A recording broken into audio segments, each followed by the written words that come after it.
So, having a little snack while I'm still editing this. This is Sober Devin again. I recorded a Sober Devin interlude for later in the video. I'm putting this one at the beginning of the video. Guys, I'm really sorry. This is a terrible drive-in. I'm going to put it together the best I can, and I'm going to release it. I don't know if I should drink again and make another one of these. You're going to get the raw, unfiltered, drunk me. I'm incoherent. I trail off. I make just wild fucking statements. I do not like this video. But I'm going to release it because you guys deserve a drive-in, and I do talk about a lot of movies I've been wanting to talk about for a while, and I'm also lazy and I don't want to go reshoot the whole fucking thing.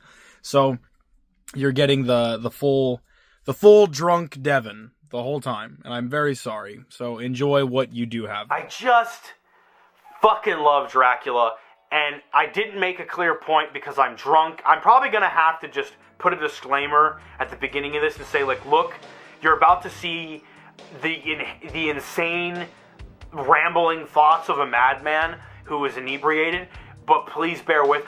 I feel like very few people have actually given Nosferatu the time of day to, like, put it on and watch it front to back. The amount of times I've done that, even as a huge fan of it, is probably like 3 times. And every time it was because there were... Oh, fuck. So, what were we talking about? Fuck. I can't... Maybe... Let me know in the comments. Do you guys like it when I do them drunk, or do you like it better when I'm just sober? Because I really hate doing Dante's Drive-In, and I think getting drunk is the easiest way I can, like, get through it. But some people like the drive-in, and I like having it as a thing on the channel. It's not the thing I'm most passionate about doing. So let me know if it bothers you when I do them drunk. Welcome back to Dante's Drive-In. This is going to be my winter special.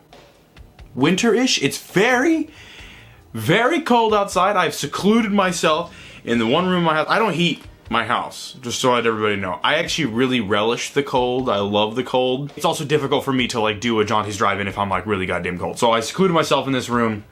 I had the space heater running, so it's pretty warm in here, but that will dissipate. And I really wanted to talk about Nosferatu, because I got to see that, and that's a recent movie, and it's also like a backdoor way for me to talk about 3 other movies. So we're going to do that. We're also going to do, you know what, let's talk about 5 movies. We're going to cover a lot of movies that in some way are tangentially related to F.W. Murnau's 1922 seminal classic, Nosferatu, which I have on the TV here, and I'm playing it out of this box set right here that everyone knows. If you ever have a grandpa who was into horror movies, this box set, anybody remember this? You'd get it at like Menards, you know, and then all the movies in it come in these like fucking like these sleeves that like look like the things at Dollar General that used to sit out, and I don't even know what those came from. Were they just discs that were manufactured that didn't get put into cases or something?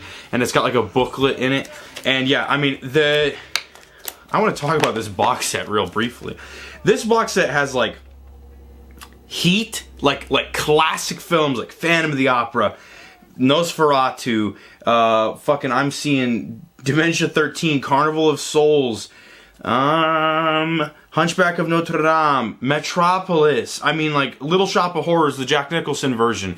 So it's got like some Roger Corman classics on here. It's got The Last Man on Earth with Vincent Price, and then like every single one has like a actor connected to it. Like, oh, here's the monster movie star that's connected in here. House on Haunted Hill is in here.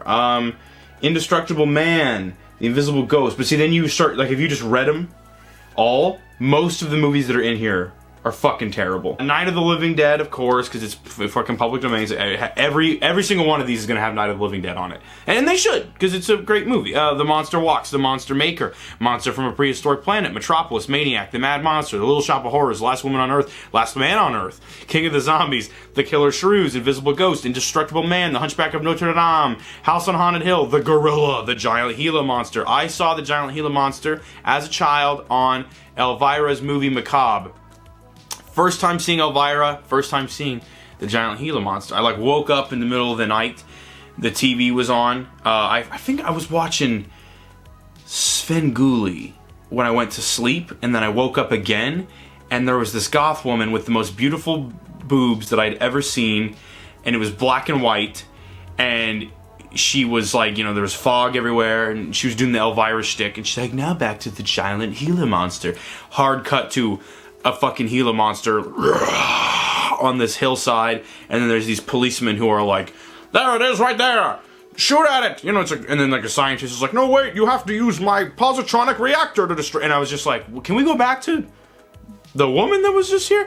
And it changed my entire life. A Creature from the Haunted Sea, that one is awesome, and honestly is a big reason I made Heatwave, because I watched that and I was like, oh, you can do a creature feature movie real easily. Just get a shitty costume, and you just have to get a few shots of the guy in the water, might drown him, but if you can get those shots, just film the rest of the fucking thing with the guy on land. Either way, this box set, I got Nosferatu playing, and the version of Nosferatu that's in here is like just such a shitty print of the movie. I don't know how to define that.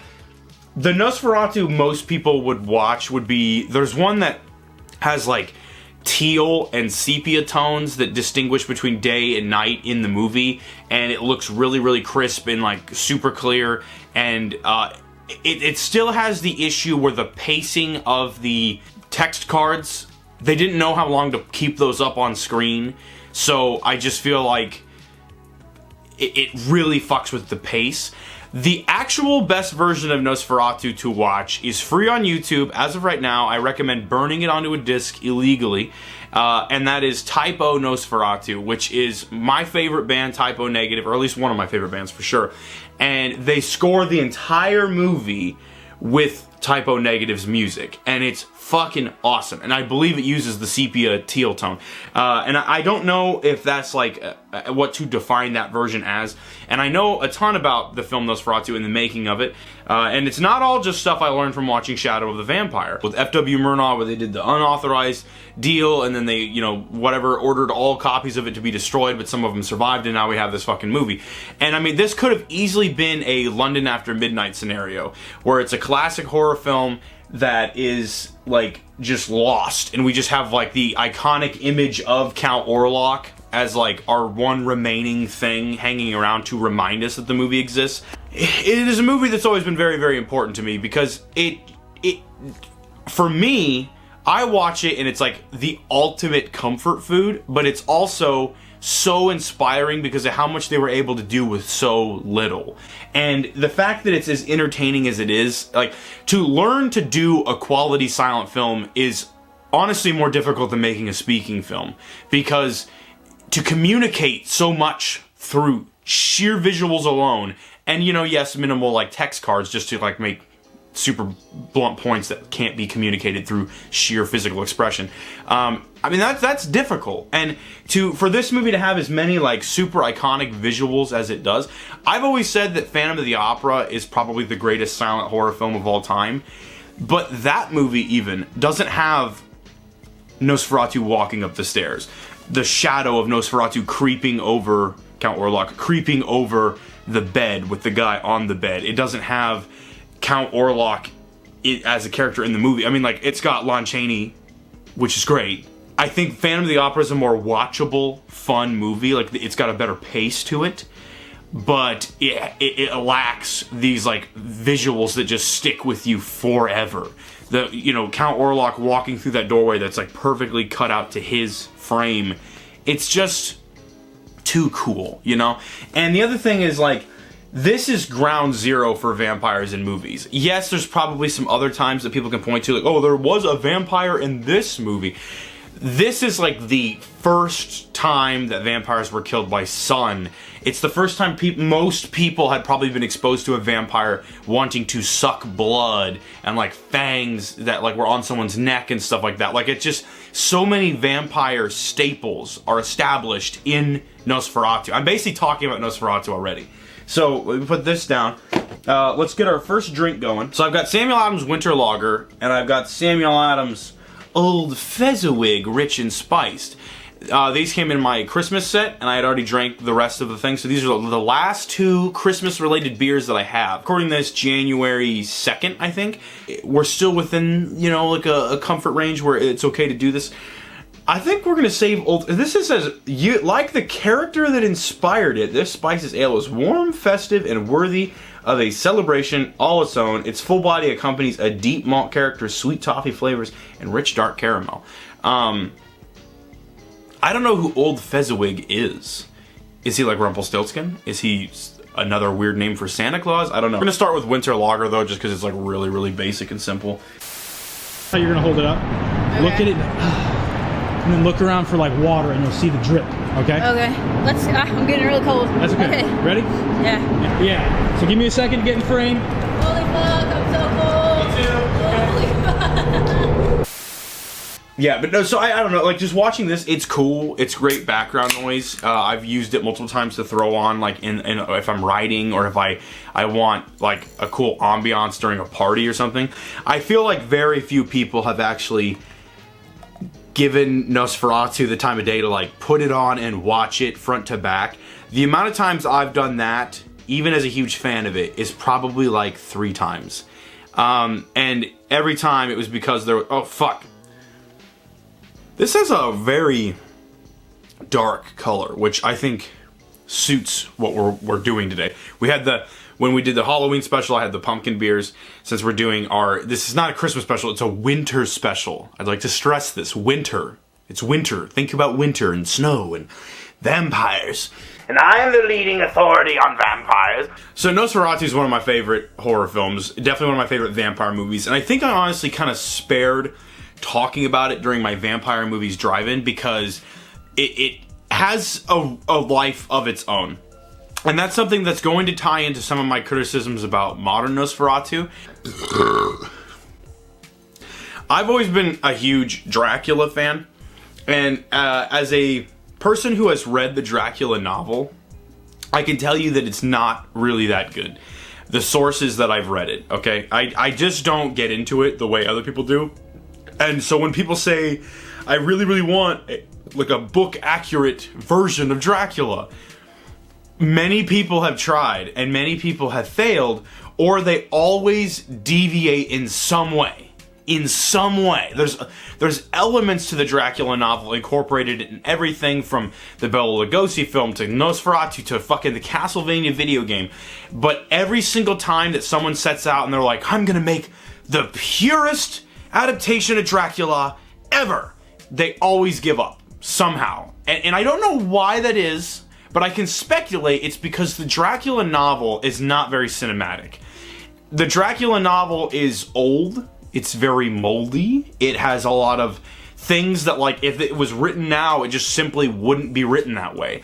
It kind of is an early example of found footage, because, I mean, and I'm using that in a very stupid fucking way, but basically, like, the whole novel is comprised of, like, people's journals and diaries and letters written to whoever, and so you're kind of, like, piecing together this story, but the story is fundamentally really goddamn simple. Dracula wants to move from Transylvania to fucking wherever, and so this guy comes who's a real estate agent, and then Dracula ends up wanting to fuck his wife, so then he leaves, and then that guy, like, fucking escapes or whatever, and then he encounters, you know, they go find Van Helsing, and they're like, hey, can you help us kill this asshole? And he's like, yes. And then they do that.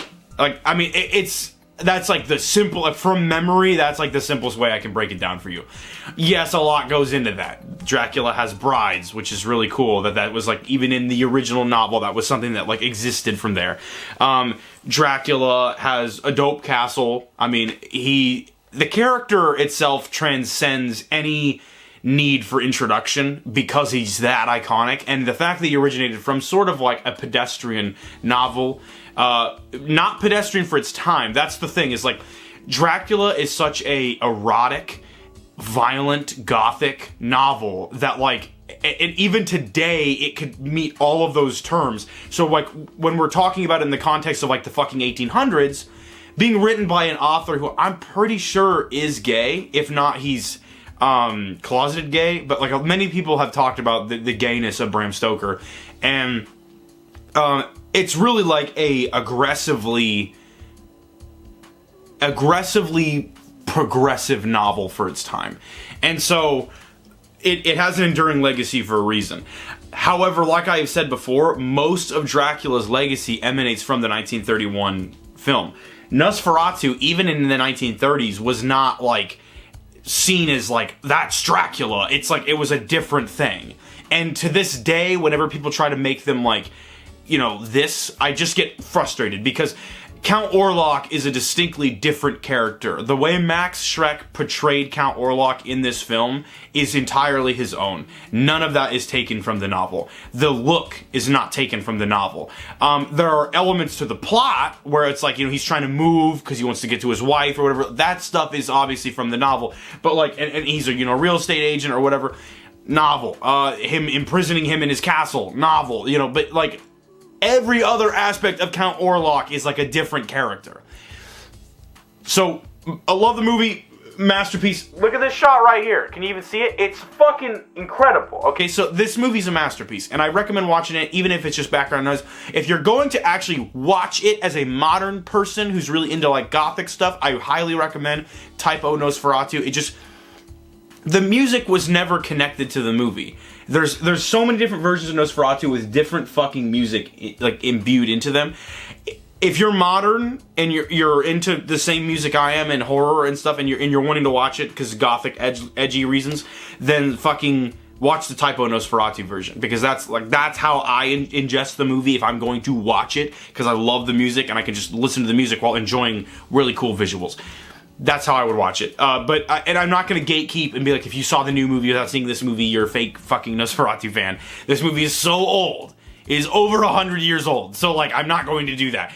But I do really wish more people would watch it because I do love the movie. Let's talk about Werner Herzog's version. You need to stop right there. You didn't tell me like a marker. Sorry. Okay, wait. Come into frame. Yeah, right there. Let me get you in focus. Should I look this way first and then that way?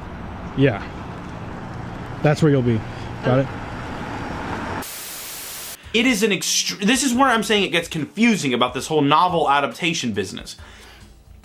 Werner Herzog did a Nosferatu remake. It's called Nosferatu the Vampire, and it basically is a very faithful remake of this film, but they changed the characters' names back to the characters from the novel. That doesn't make any sense to me, because you're clearly saying, like, I was inspired by this.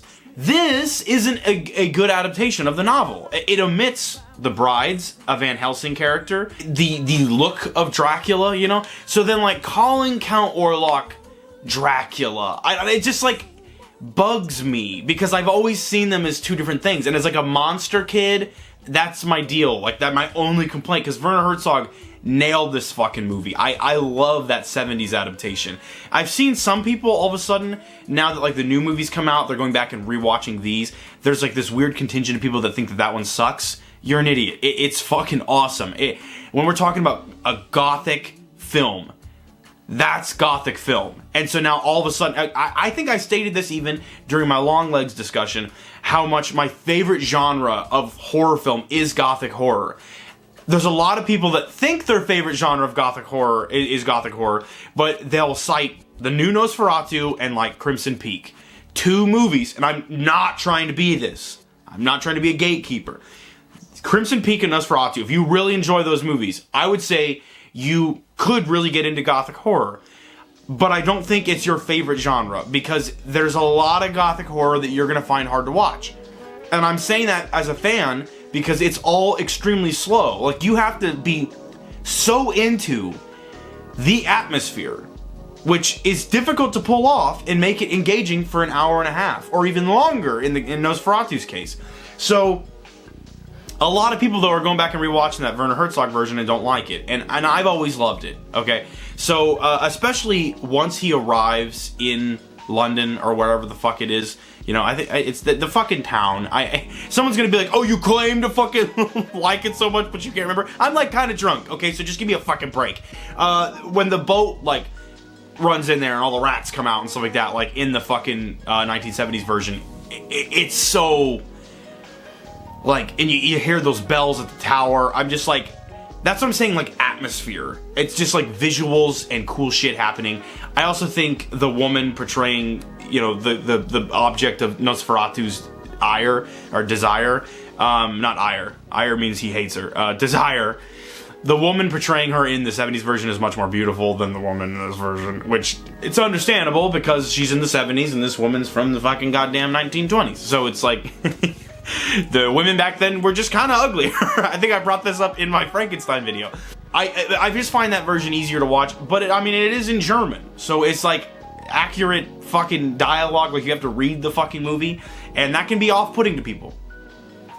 I think you're kind of dumb if you don't want to read a movie, but let's be charitable, even I don't want to read a movie all the time. Sometimes I just want to watch a movie. Werner Herzog's version, we're gonna get kind of gloss past it because, like I said, it's a faithful adaptation of this in the 70s, except it has all the characters' names switched back to the characters from the novel for the most part, which is just confusing. And I guess it's because Herzog probably felt that if this was supposed to be an adaptation of the novel, he was going to make more of like a official adaptation, even though now I think the novel had entered the public domain, which is why he was able to do that.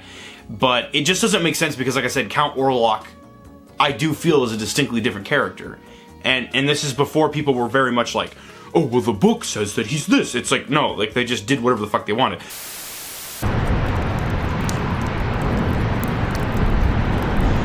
Alright. Okay. Oh! Alright, do it again. Ready? Yep.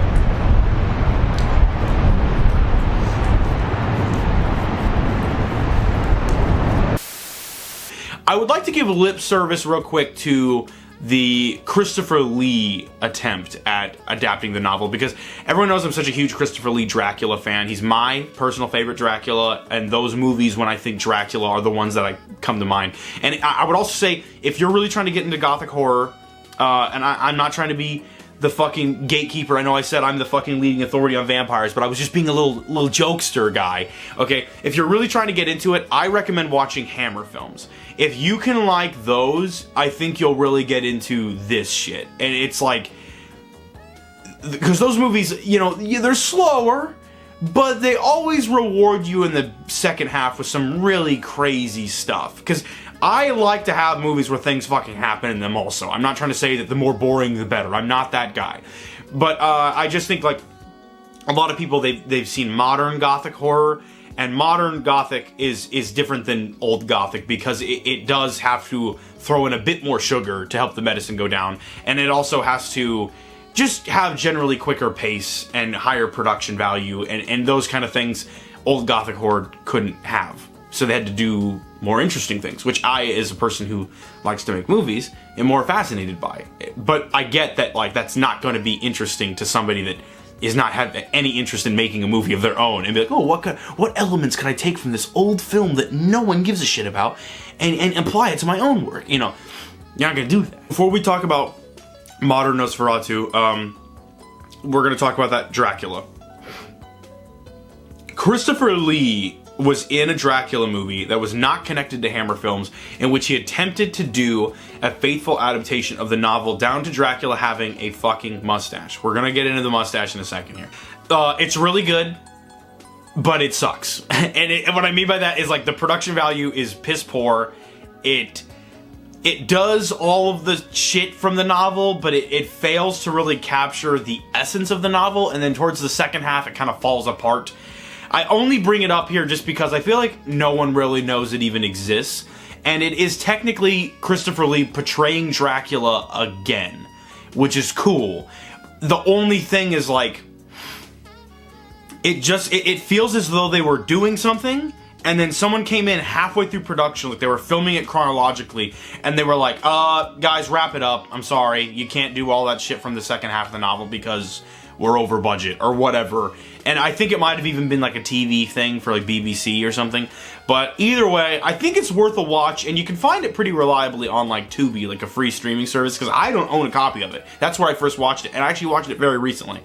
And it was cool to see him do that. But also, the thing is that it made me realize, which kind of ties into Nosferatu, him in that movie didn't feel like the Dracula that I love, like Christopher Lee's Dracula, even though it literally is Christopher Lee playing Dracula. but it's Christopher Lee as an actor saying, I want to do Dracula as he is written in the novel. And that is a distinctly different character than the Dracula that Christopher Lee portrayed in the Hammer film franchise. And so it's like you're sitting there watching Christopher Lee do Dracula, but you don't feel it. And that is a testament, I think, to how good of an actor he is, and also how difficult it is to separate how iconic... I think my cat wants in the room. Give me a second. You want in here? I'll open the door. If you want to come in, you can come in. So I think that's a testament to how good of an actor Christopher Lee is, that he can portray a Dracula who feels totally different than the other one. But it's also a testament to how too iconic the modern depiction of Dracula is, where you can't really get away from it.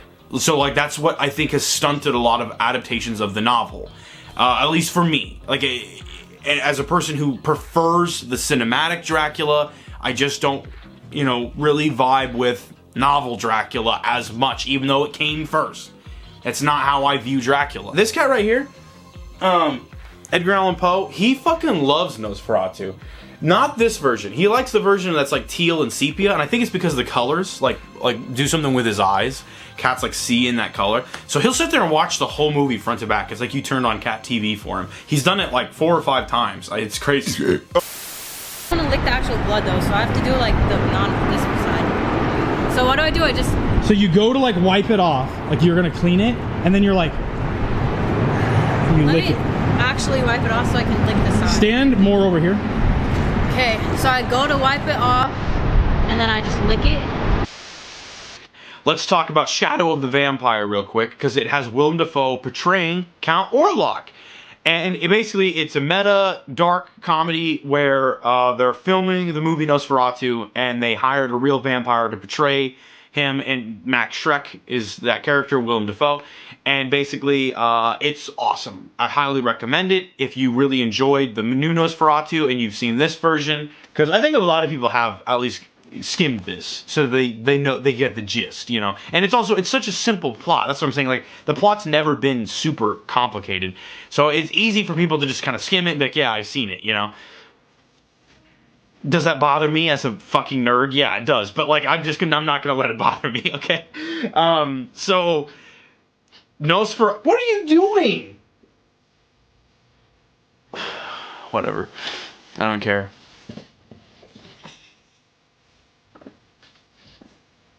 Let's get that old Fezziwig going, just so it doesn't get cold or get warm. Sorry.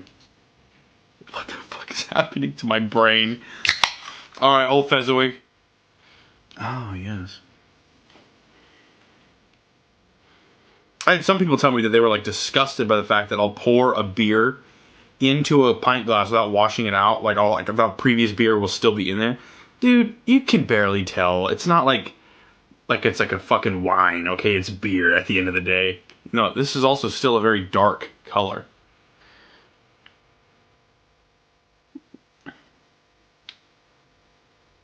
That's good. This one, however, I found is only really good when you drink it after the others.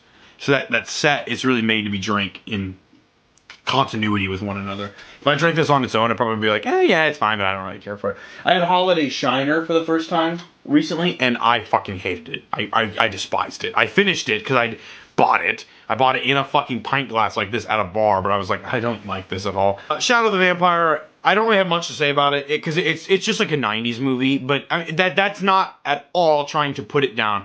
It's got John Malkovich portraying F.W. Murnau, he's fantastic in it, and there's multiple lines of his that I quote forever. Like, they're just so fucking funny to me. It's honestly kind of like peak John Malkovich. Carrie Elways is in the film, but he's portraying Thomas Hutter in this version. So he's kind of just like a dandy that doesn't really do much. The real reason to watch it is Willem Dafoe as Count Orlok. And Willem Dafoe has had sort of like a career, not like a resurgence, because people have always known he's awesome. But he's had sort of a second wind, if you will, where it's like he had this, you know, stretch of films where everyone's like, yeah, Willem Dafoe, and then he kind of just was like, yeah, he was Spider-Man, he was the Green Goblin, and we haven't really seen him since, and then he was in a bunch of shit, and now he's just consistently kind of popping up, and we're all like, there's Willem Dafoe again. And I think that started with The Lighthouse, And that makes for a perfect fucking segue into Nosferatu. Focus. This is a good shot. Fuck, this is a good shot. Ready? No. Oh, Devin. Hurry. I'm so cold. Okay, ready? Ready.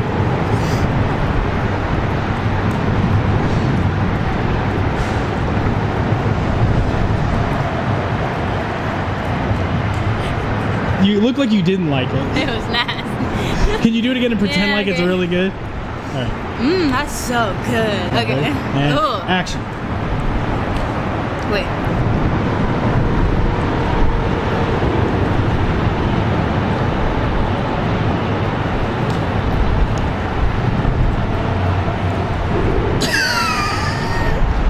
We got it. I loved The Lighthouse. I didn't the first night that I watched it because the theater experience I had was pretty terrible. But once I was able to examine it, like, removed from the theater, I fucking loved it so much. And I remember when I was watching it in theaters, and that first shot came up, and it was in 4:3, and black and white, no music, and I was just like, as a fucking loser nerd that likes this shit, I was just so like, ooh. You know, that's just how I am, okay? I love that shit. And so I was just really into it, and especially upon rewatches, it's a film that does genuinely improve the more you watch it. And I think my expectations for it also kind of like killed it that first watch, but truthfully, that theater experience was fucking horrible. And I loved The Witch. And so, let me think, did he do another one? The Northman. I didn't see The Northman. Was it good? Let me know. I'm sure it was, because that's what everyone has told me. So, when I heard that the guy who did those was going to do a Nosferatu film, I was so excited. When I heard that Anya Taylor-Joy was going to be in that Nosferatu movie, I was clocked in. I was like, is there anyone that I could murder that would let me see the film sooner? And then Anya Taylor-Joy dropped out, and I was devastated. I was heartbroken, okay? Things changed, you know, actors swapped in and swapped out, kind of script turned off, turned back on, turned off again. And I was like, will this movie ever happen? I kept feeling like it would, but it kind of just snuck up on me when it was, like, done and, like, here's a trailer. I was like, oh, okay, we got that movie made. And then forever, I was, like, salivating at the idea of seeing this goddamn movie, because I'm a huge vampire freak. I'm a monster movie freak. I really enjoy Robert Eggers' films. And then the more and more I was hearing about it, the more and more I was just like, is this going to be my favorite movie ever made? I was so excited. And that's why, when I saw the film on opening night, I fucking hated it. I'm just kidding. I fucking loved this movie. I wanted to do this entire drive-in just so I could talk about how much I fucking love this movie. Okay, because Gothic horror, and you know what? Like, I think a younger me would be frustrated that Nosferatu was so successful and that there's so many people on TikTok that love the movie and adore the fucking movie, because it almost makes me feel like that cool, weird fucking thing that I was always into, now everyone's into. The hipster stuff. I liked it before it was cool. But that didn't happen when I watched Nosferatu. When I saw a bunch of people really into it, I was like, validated. That's how I felt. I felt like, oh, the thing I liked that everyone thought was dumb, like, we all like it now. And I think there's just a part of me that was really, like, felt seen by this movie. Like, I've always wanted a movie like this to be released in theaters, for me to go see on a big screen and have a bunch of money dumped into it. Every single shot of this movie is just like a canvas, like artwork that you can just digest. And that's why when people were saying that it was slow, I never felt that. I felt like the movie fucking flew by. I loved each and every second of this movie. And when they said that there's going to be a director's cut, that might be pushing it, but even then, I'll probably still like it. I just know that, like, for the common person, they're going to be like, okay, you know, I got a bedtime, you know, and it's, for me, I'm just like, give me as much of this as you can. So, I fucking loved the pace. I loved the visuals.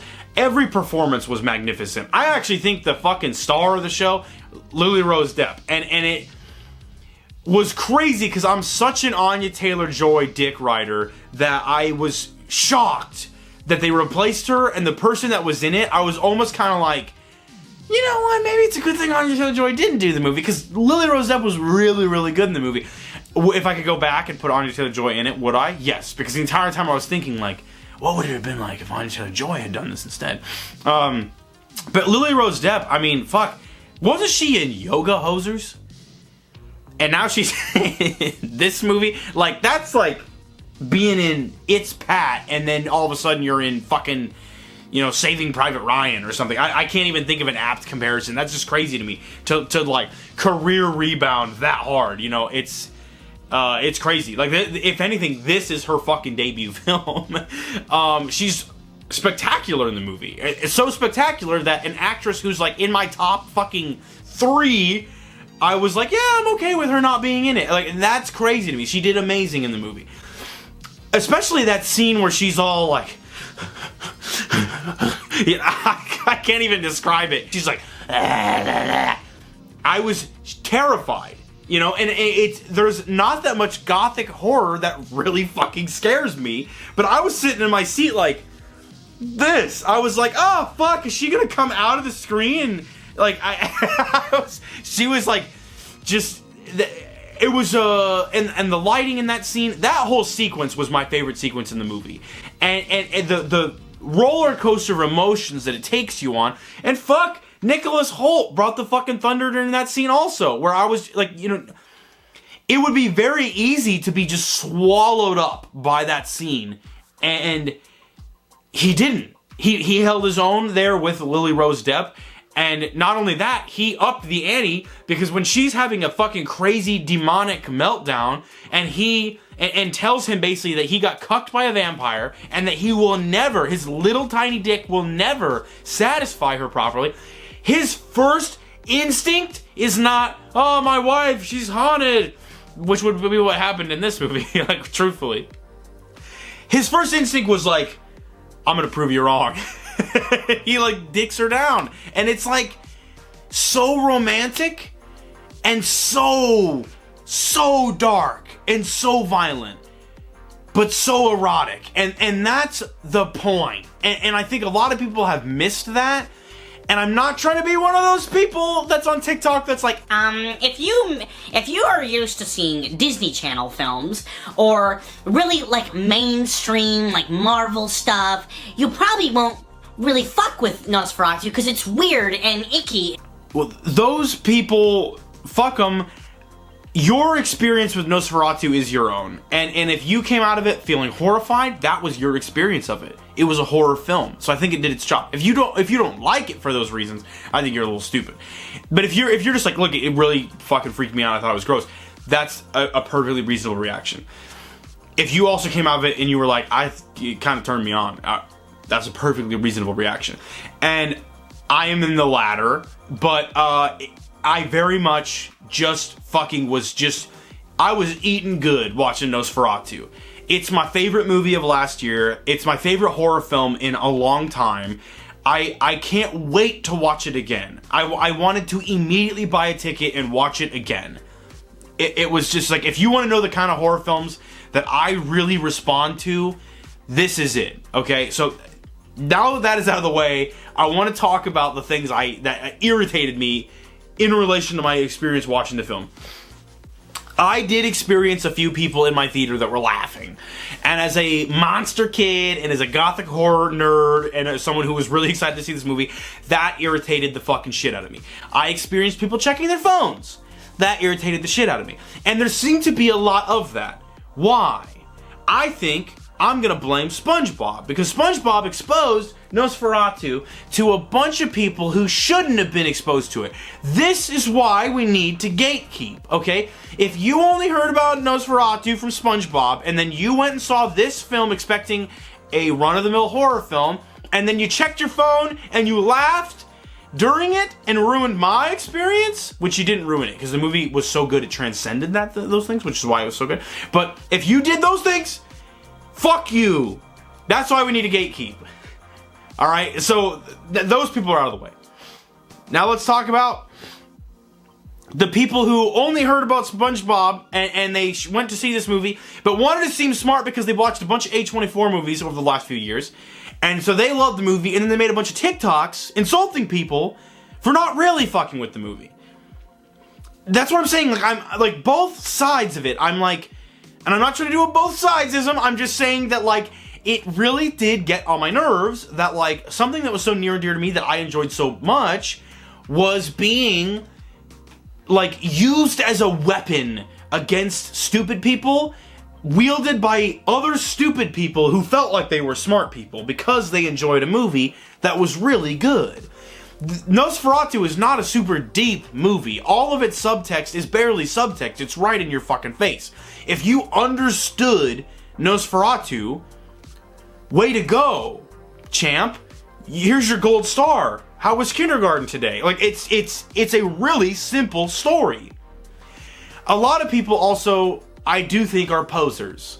And I hesitated to bring that up, but I have seen a lot of people inhabiting the gothic horror space right now when I've been waving the flag for goddamn 26 years, and I have not seen you guys around, and maybe it's because of TikTok. Maybe that's like our interconnectivity of our world makes us all of a sudden, it's the algorithm is feeding me these things. Maybe those people have always been there, and I know there have been. But it does frustrate a person, and I've seen that frustration emanate through other people, which means I know that I'm not alone in feeling this way. And it really doesn't matter, truthfully, because none of this stuff has anything to do with the movie. It's just something I wanted to complain about. And I for a minute there, I was kind of like, God damn it, all these fucking people, they're like just ruining Nosferatu for me. But then I thought about it, and I was like, no, they're not, you fucking dumbass. Like, just, shit. I love the look of this building, by the way. I've never brought it up. That's such a freaky fucking building. Look at him rolling up in there with his coffin in his hand. And he's all like, your bitch is mine. Your wife's pussy is mine. I don't really think I even need to address the posers anymore. We all know they're here. If you're not a poser, you know you're not, is the thing. And if someone's going to say you're gatekeeping, and I'm going to say, you're goddamn right I am. Because I liked this shit forever, and I was seen as weird for liking it. I have to talk about the last really serious thing involving my complaints with this movie. And it's going to tie into... another film, which we'll discuss in a little bit of detail. Before I can't even tell if I'm in focus. That's like how like blurred my vision is at this point. Because I was drinking beforehand. Don't be like, oh, he drank a fucking winter lager and an old Fezziwig and now he's fucking... No, I was doing shit beforehand. My last true complaint about Nosferatu is the fact that he has a mustache. And it ties into my complaints with the 1970s version. I know, okay, in the novel, Dracula has a mustache. I get it. When you think Dracula, though, you think Bela Lugosi's Dracula, Christopher Lee is Dracula, or some other thing, okay? Someone's gonna say, I think it for the Netflix Castlevania anime, and in that thing, he fucking has... Alright. The anime thing that we're talking about. There's a lot of people that used to be really into anime that, like, they used to, like, print, like, screen print anime t-shirts, and there was no anime merchandise, and they did used to get bullied for liking it. And now anime is a pretty, like, widely accepted thing to be into, and so now they feel very much like, you know, I liked it first, and that can feel alienating. So I'm trying not to be that way about gothic horror, but I'm also, this is my show, and I can say whatever the fuck I want, and so by just venting those feelings, but also being like, generally speaking, it's fine, guys. If you're just getting into it, I'm very happy to have you. You know what I mean? And so, welcome. Please don't just be bandwagoners. Don't be New England Patriots fans when Tom Brady was winning a bunch of Super Bowls. Don't be Kansas City Chiefs fans right now, okay? So just be normal. You know, oh, my cat. My cat is so beautiful. He's just sleeping. He's got his little paws like this. Okay. The mustache. I understand that he has a mustache in the novel. But all these fucking people who are like, I really want a novel accurate Dracula, they're the reason that we've been getting several adaptations where people are like trying to give Dracula a mustache for no fucking reason. It's honestly like the debate between Superman having underwear on the outside of his costume versus not. Where it's like, look, I understand that it was like, you know, the way it started, but it looks stupid without it, or whatever. Or, you know, I don't even know how to describe this. Superman should have underwear on the outside of his costume, and not because that's the way it started, but because it looks nicer that way. Dracula should not have a mustache because it just looks weird to me. That's basically all it is. Count Orlok is not Dracula. So when you arbitrarily give Dracula... Fuck! I just fucked it up. When you arbitrarily give Count Orlok a mustache... See, that's what I'm saying. I'm inebriated, but also these two things are collapsing in on each other, where they're basically synonymous, but also they're two different things. So it irritates me. When you give him a mustache just for the sake of being different, when otherwise the entire design, from the performance from Bill Skarsgård to the voice especially, to the ears even, to the skin tone, to his fingers, to the rest of the movie, the mustache just feels distracting to me. And it's a nitpick for sure, and I just had to look over it because it was going to ruin the fucking movie for me. I wanted him to look like this, but like modern. And that's kind of what the 70s version did. That's what Shadow the Vampire did. And then we get to this. It's Count Orlok. We only get to see that character whenever someone decides to adapt this fucking movie. And it's an iconic movie monster that I was interested in seeing in the modern day. And because they gave him a mustache, he is distinctly different. And it felt like different for the sake of being different. I don't think it added much to his look. I think if anything, he would have been kind of cooler looking without it. That's all I'm saying. As like from a design choice, I don't like the mustache. Anyone that's going to tell me that he had a mustache in the novel, you're gonna piss me off. I'm gonna rip your fucking head off and kill you, okay? Because I have read that fucking novel more times than you have. I understand he had a mustache in the novel. I don't care. It's not, when you think Dracula, that's not what comes to mind. That Christopher Lee version gave him a mustache and it kind of looked cool on Christopher Lee, not gonna lie. But it's still not the version of Dracula I think of when I think of Christopher Lee. The Castlevania animated series gave him a mustache, which is fine, but you know, that's an anime. It's like a different thing. It's just like it's situational. And when we're doing Count Orlok specifically, I'm like, that's a different character than Dracula. He looks very different. So it's like, don't point to one thing and be like, no, they're doing book Dracula. They're doing Count Orlok from the 1922 F.W. Murnau silent film adaptation, unauthorized, of the book Dracula. He doesn't have to have a fucking mustache, is what I'm saying. So fuck you!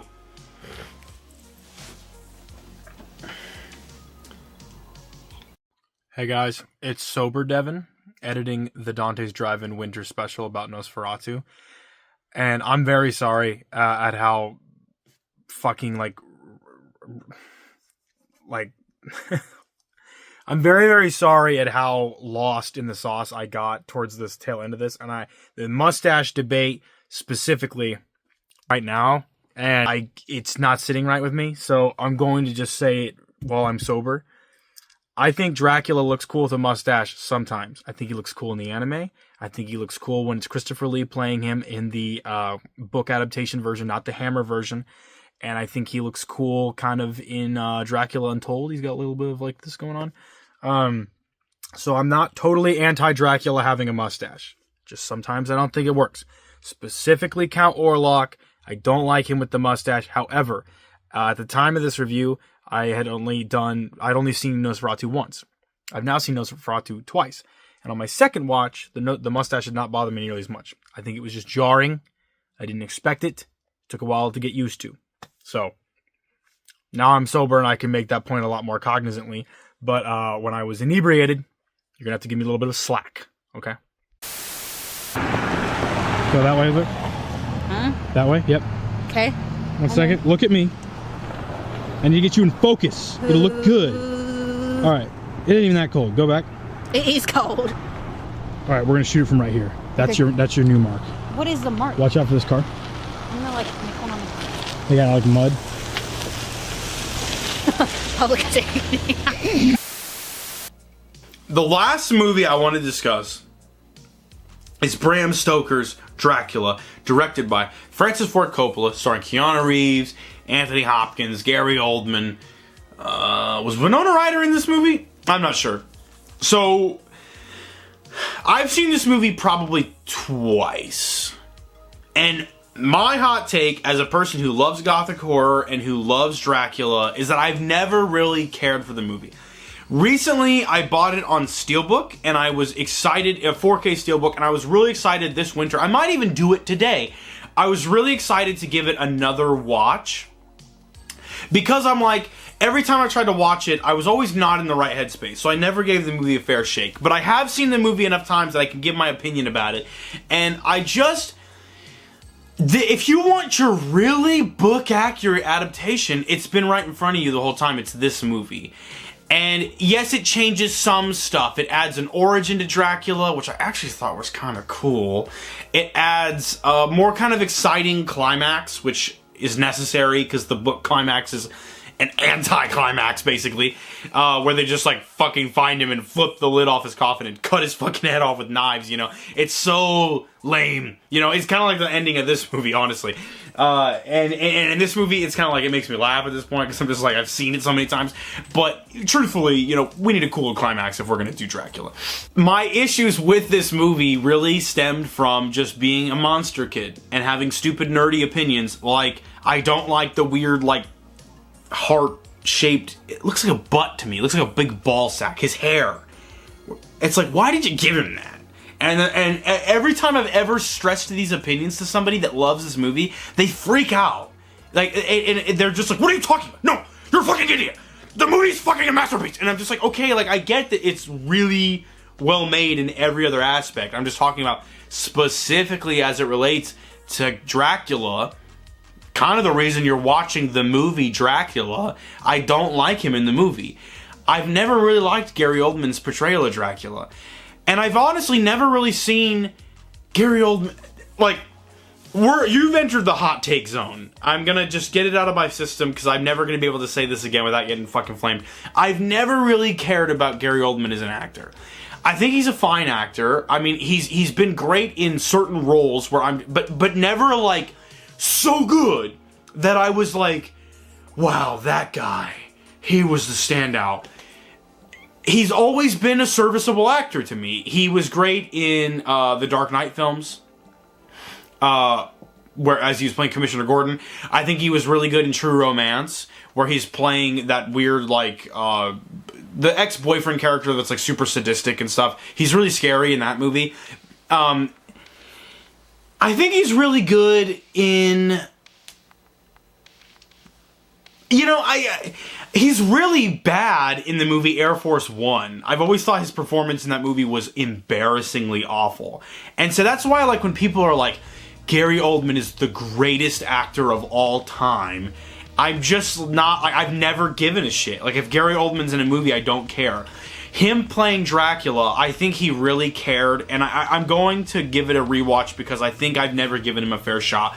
But when I see him play Dracula, I just never fucked with it. I didn't like the design. I think some parts he came off whiny instead of like some people got more of like his like despair and his intense passion, you know, and I wanted to feel those things because that's Dracula to me.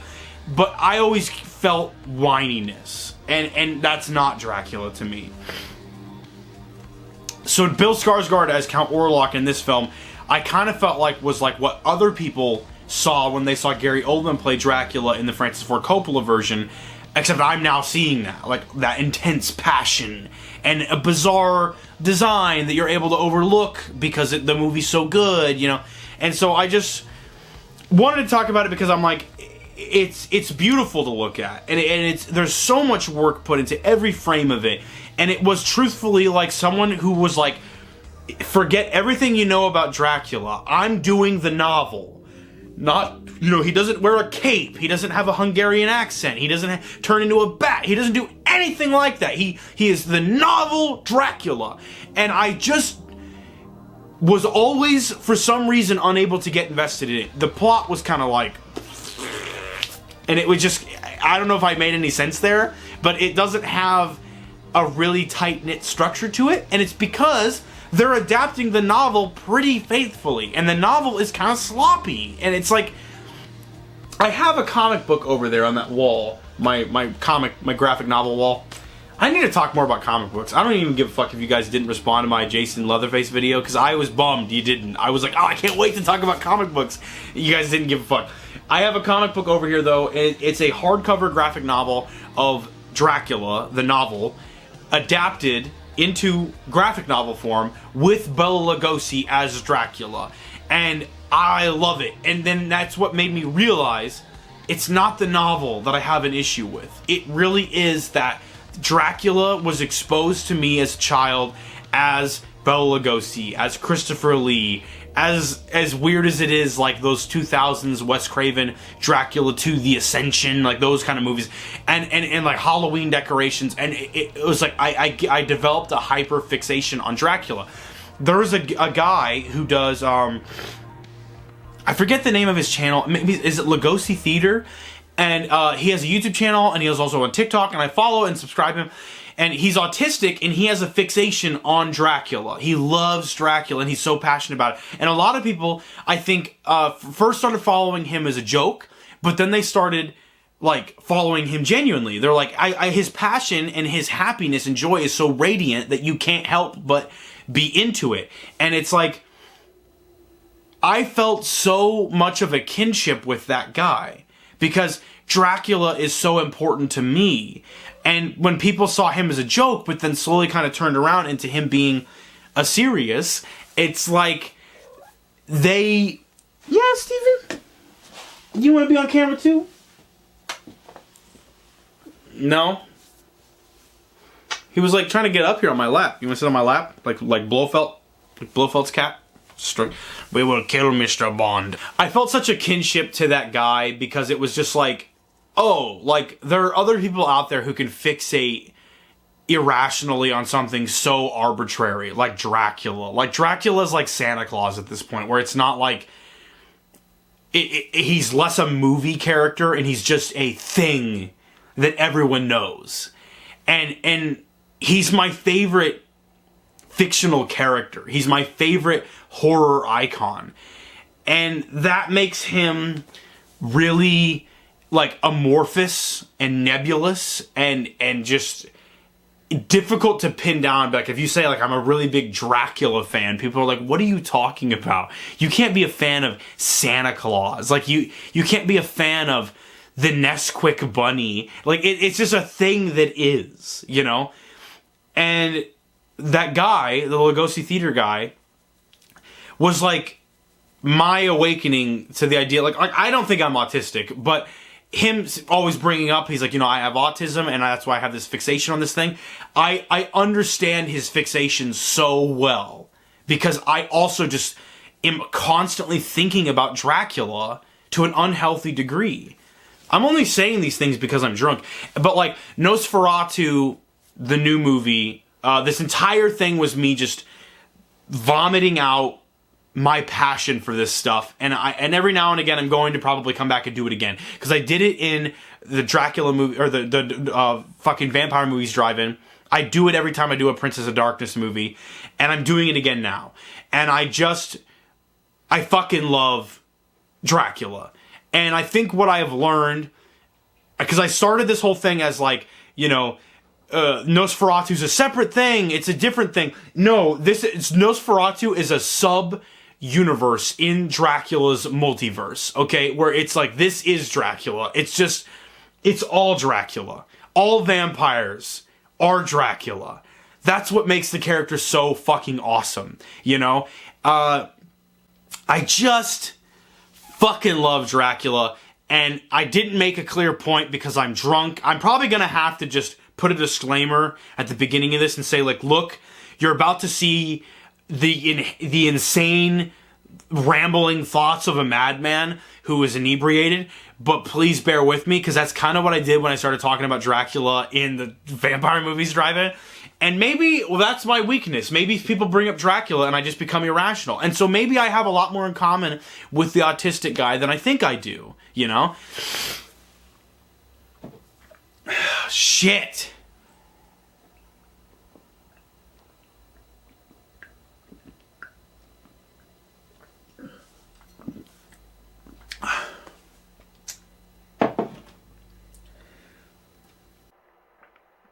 the movie's almost over because the sun's coming up, and he's like, instead of in the remake where he's like fucking her, and he's like, yo, this pussy's so good, I don't even care if the sun's coming up, just fucking kill me.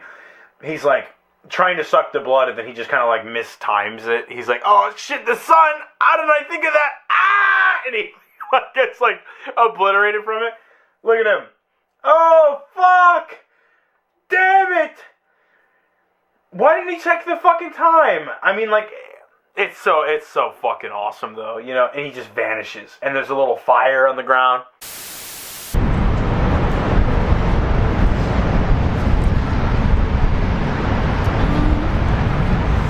Yeah. My hands really hurt. I know, mine too.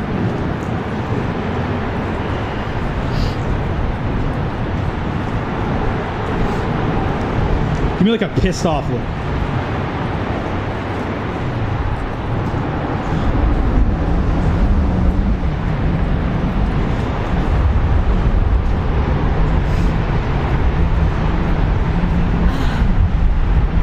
I got it. Okay, let's go.